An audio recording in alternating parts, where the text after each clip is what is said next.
Hey, what's going on, everybody? How's everybody doing today? You're all doing good. So we got another Tacoma video going on, and so let me go ahead and show you what we're working on. So this is a drive shaft spacer kit. You actually go ahead and you find the carrier bearing on the drive shaft, and you pop these guys in there. They're 3/8 of an inch thick, and they change the angle by about a degree or two. It's about 1.5 degrees, I think. I'll put it down here right now.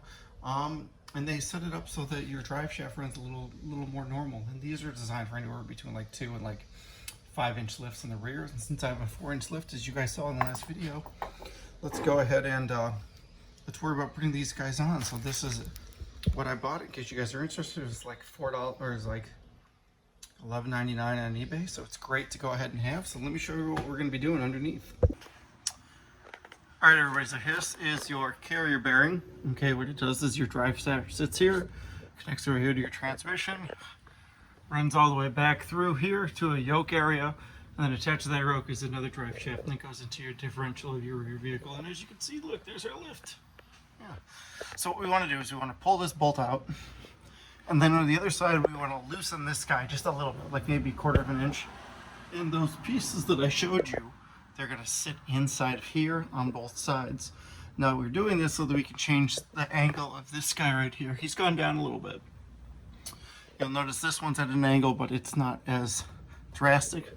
This one's now at a little bit more of an angle. So what we want to go ahead and do is we want to sort of lift it back or put it down just a little bit so that it's easier for the yoke when it's working. I haven't really felt anything. I'm not getting any shake or shimmy or anything like that. So I'm doing this more because this is what they suggest you do on the forums, not because I think it actually needs to be done. But in the end, this is what we're supposed to do. So this is what we're going to work on today. So let me go ahead and grab my tools and I'll show you what I'm doing. All right, and here we go. There we go. And this other end right here, I already went ahead and loosened up a little bit. So what we're going to do, we pop our shim right in here like so. We then have our bolt. As you can see, we've got our regular washer here, we've got our crush washer here, and then our locking washer there, and then we've got the head of the bolt. So we're going to just go in like so.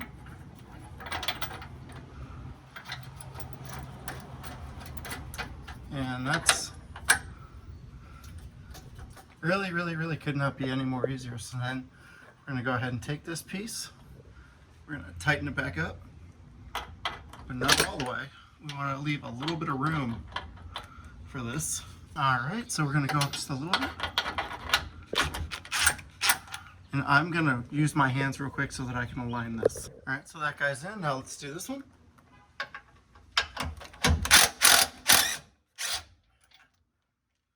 And then the same idea, we want to pop that into there. So it looks just like that. We want to line it up with the hole. And there we go. All right, everybody, welcome back. So we finished the carrier bearing shim install. I put about 50 miles on the truck. It's worked great. I haven't heard any shimmy, any shake. If I wouldn't have done the work myself, I would have never thought that anything was even done. There's really nothing. Honestly, to me, it didn't really need to be done. But what did need to be done, I'm going to go ahead and show you guys right now. All right, as we can see, our bolts are in. They look, our blocks are in. They look great. Okay, I've checked the torques on these guys. Again, I probably put about 50-60 miles on this thing since I did all of it. It's great. But the problem that we do have are those guys right there, our struts. I kept the factory struts in on a 4-inch block lift. It's not a good idea. I don't recommend doing it. Here's why. It bottoms out really easily. So what I pretty much did was I lifted up the truck from the frame because I wanted to see how much droop I actually had with the wheel, and the wheel dropped 3/4 of an inch, which is telling me I pretty much have 3/4 of an inch of travel on that bolt down. Up, it's probably okay. It can probably go up, but if I go over a bump or a pothole and it drops back down, I hear a banging sound. So what did I do? I went online. I found some cheap struts that were used. I'm going to put them back on. I'm going to see how they are, and as soon as I have those guys here, I will go ahead and work out that video for all of you, and I'll put them on, and I'll give you a brief breakdown of how it works. But again, that was what we worked on. This is what we did. You can kind of sort of see the drive shaft right there where the carrier bearing sits. That's all the work that we did there.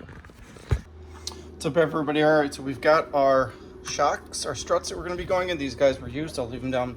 I got them off of eBay like this. Somebody bought them and they never opened them, so I took advantage.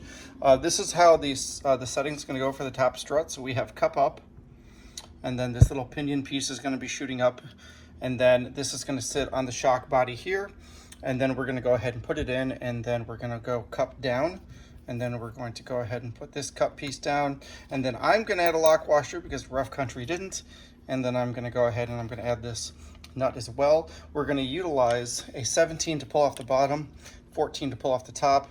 Along with that 14, you want to make sure that you have some locking wrenches or a 5mm wrench to put on top.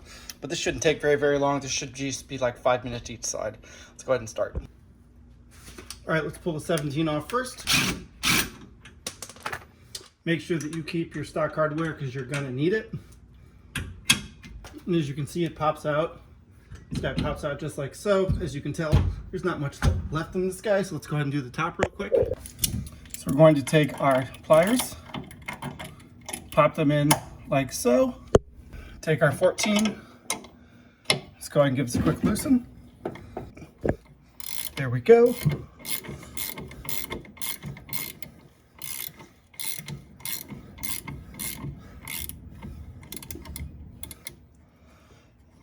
And then take this off. Okay, pop that guy out. Pop this cap piece off right here. Pull the shock out from the bottom. And then just drop it all the way down. And now we're out. Our cup piece down. I'm gonna go ahead and put this cup piece down. Gonna put this on top. And we're going to crank it down.